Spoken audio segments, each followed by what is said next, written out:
Your bank account shows the same numbers it did last year. Your grocery receipt, your electric bill, and your insurance premium do not. And the gap between those two realities, the number that stayed the same and the life that costs more, is not an accident. It is a policy, with a name, a date, and authors.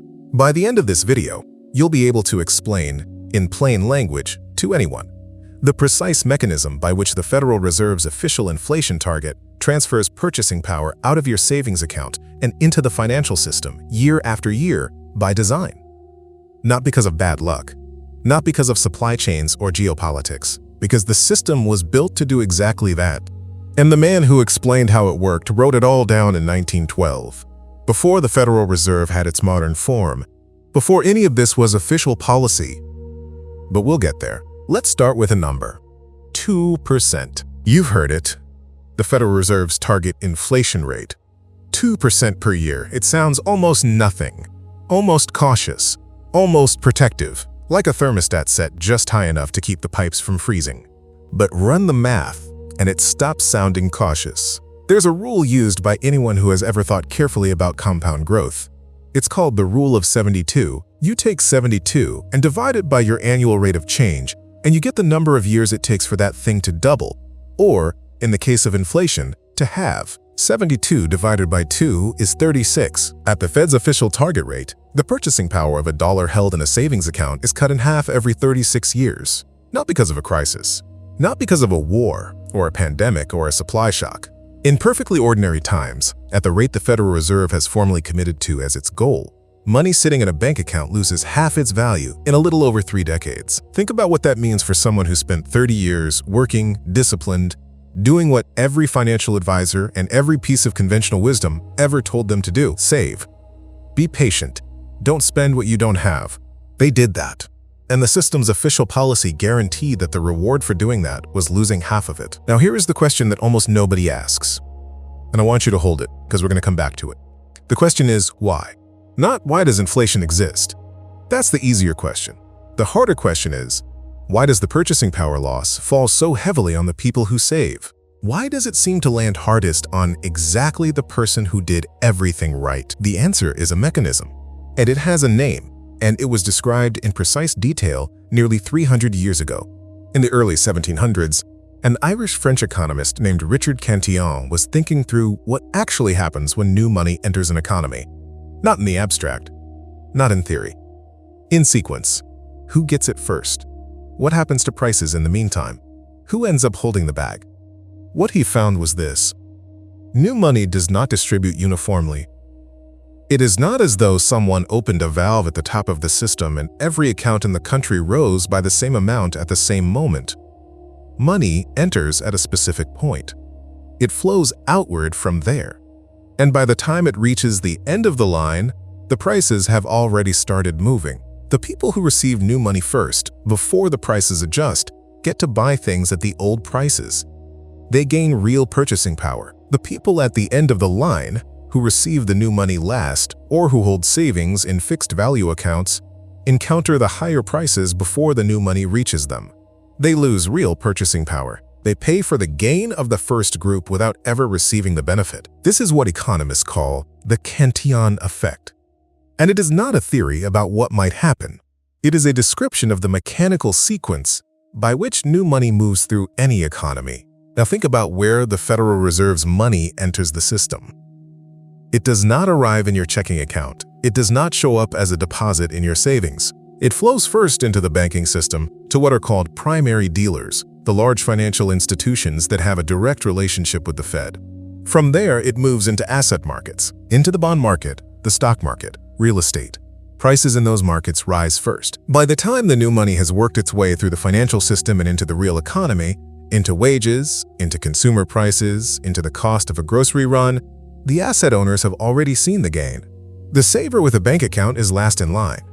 The higher prices arrive before the new money does. This is not a conspiracy. There is no secret room where someone decided to punish savers. It is a mechanical consequence of where new money enters the system. The Cantillon Effect doesn't require bad intent to operate.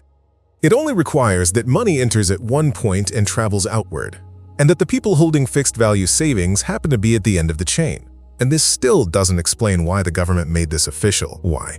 In a democracy, a federal institution would announce publicly, formally, on the record, that it intends to erode the value of your savings by 2% every year for as long as it operates.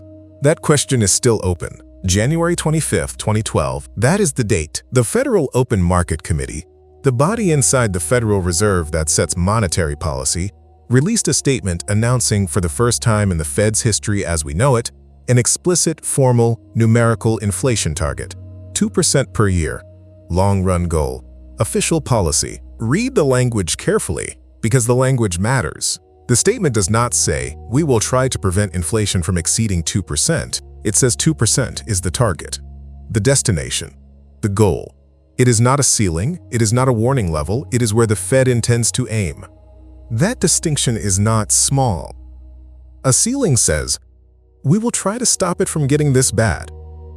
A target says, this is where we are trying to go. When the Federal Reserve adopted a 2% inflation target as official policy, it did not announce a commitment to protect the purchasing power of your savings. It announced a commitment to reduce it at a specific, authorized, formally documented rate indefinitely. The Fed would argue, and has argued, that a small, stable, predictable rate of inflation is economically beneficial, that it prevents deflation, encourages investment over hoarding, and gives the Fed room to maneuver in a crisis. These are not frivolous arguments, but notice what they don't address. They don't address the Cantillon effect. They don't address who gains and who loses when the mechanism runs. They don't address the structural reality that the people most exposed to the loss of purchasing power are the exact people the economy has always told to save. The 2% target is not an accident. It is the formalization, the official, public, documented institutionalization of a mechanism that was already running. The signing of a name to something that had been happening anonymously for decades. And here is where I want to pause for a moment because there is something in this guide that goes deeper into all of this. The political history of how the Fed was designed, the full arc from Bretton Woods to 1971 to today, and a plain English explanation of what sound money actually looked like and why it was abandoned. I put it in a 30-page field guide called Inflation, the Field Guide. What it is, what it isn't, and who's responsible every time. No jargon, no textbook. If you want the full picture beyond what this video can cover, the link is in the description. Now, I told you at the beginning that someone explained all of this before the Federal Reserve had its modern form, before the 2% target existed, before any of this was official policy. His name was Ludwig von Mises. He was an Austrian economist. He published a book in 1912 called The Theory of Money and Credit. And in that book, 37 years before the Fed even looked like what it looks like today, a full century before the FOMC released its 2012 statement, he laid out the mechanism. Mises described what happens when banks extend credit beyond what real savings can support. When the money supply expands, not because people have saved more, but because an institution has created it. He described the false signal this sends to businesses, to investors, to the economy at large. He described how the new money flows, who receives it first, and who ends up bearing the cost. He wasn't predicting the Federal Reserve specifically. He was describing a principle that says, when the creation of money is separated from the constraint of real savings, purchasing power doesn't disappear into the air. It is transferred.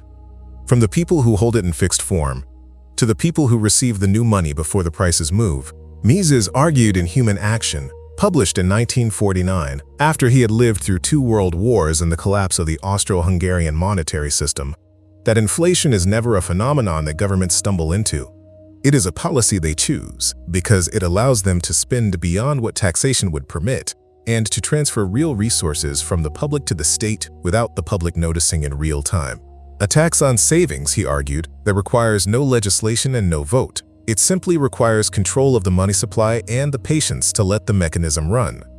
He was writing about the general principle. He could not have named the FOMC statement of January 25, 2012. But everything in that statement, the target, the rationale, the institutional commitment to a permanent, directional, authorized rate of erosion, is a precise confirmation of what he described. Written in 1912, confirmed in 2012, 100 years exactly. Your instinct that something was wrong, that the numbers didn't add up, that discipline wasn't being rewarded the way it was supposed to be, was not paranoia. It was pattern recognition. You were feeling a mechanism that has been running for a century that was finally given an official name and an official number in your lifetime. He was right. And so were you. So where does that leave you? Not with a stock tip. Not with a political candidate. The mechanism doesn't care about either of those. What it leaves you with is something more durable than a tip. It leaves you with a vocabulary, a framework, the ability to walk into a conversation at the dinner table, in a church hall, with a son-in-law who's convinced the Fed is just managing the economy responsibly and say, here is the specific mechanism. Here is what the Cantillon Effect is. Here is what the 2% target actually means in 36 years. Here is who said it first and when. That's not a political argument. It's a demonstrated mechanism with dated evidence. And it is very hard to dismiss. Understanding this doesn't tell you exactly what to do with your money. This is a framework for thinking clearly, not personalized financial advice, and the decisions that follow from it depend on your own circumstances. But it does tell you what the system is doing. And knowing what the system is doing is not a small thing. It is the beginning of being able to think clearly about anything that comes next. There is one question that stays open. Mises knew the mechanism. He described it, he published it, smart people read it, and the policy ran anyway, which raises a harder question than the one we answered today. Not how it works, but why. Given that it was understood, it was chosen. Why the people in the room in January 2012 made the call they made. That's a longer story. It involves politics, institutional incentives, and a set of decisions that stretches back through the 20th century. It's a story for another video, but this one you now have. The mechanism, the date, the math, and the man who wrote it down before it became official. Tell me the year you first noticed your savings weren't keeping up, and what you were saving for. I want to hear it.